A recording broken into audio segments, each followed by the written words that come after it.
ia pun mengikuti arus karena ia menggunakan kemudian risikonya rakit bisa rusak akan diterjang ombak. Posisinya saat itu Lukman sudah tidak lagi terlihat di daratan, bahkan di tempat saat ia rakit tersebut berada jaraknya kurang lebih 1 hari satu setengah hari perjalanan.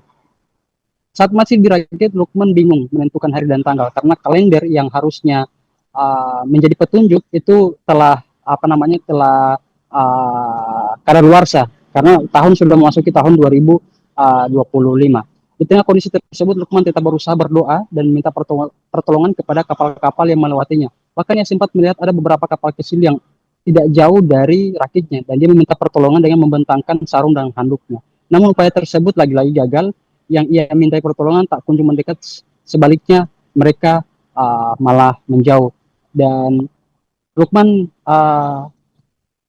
sampai putus asa karena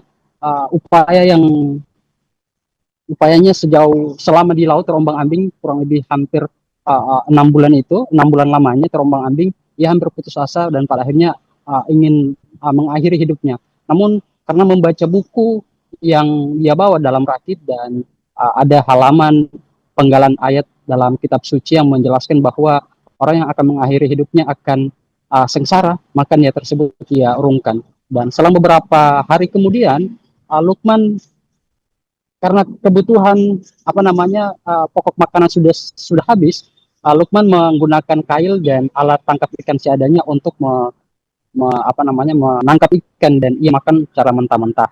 Dan hari berganti hari Lukman berupaya berdoa dan memohon pertolongan dan beberapa kali ia mencium bau rokok yang menurutnya diduga kuat keluarga yang di rumah telah mendoakannya. Artinya pihak keluarga telah menduga bahwa Lukman telah meninggal. Namun ia melihat ada seberkas cahaya di atas rakitnya dan terdengar suara mendiang istrinya yang menyemangatinya dan itu yang membuat Lukman tegar kembali hingga pada akhirnya beberapa hari kemudian Lukman uh, mendapatkan pertolongan dari kapal pencari ikan yang jauh dari rakitnya. Di akhirnya Lukman dibawa ke depan di perairan Bitung hingga akhirnya dibawa ke Gorontalo.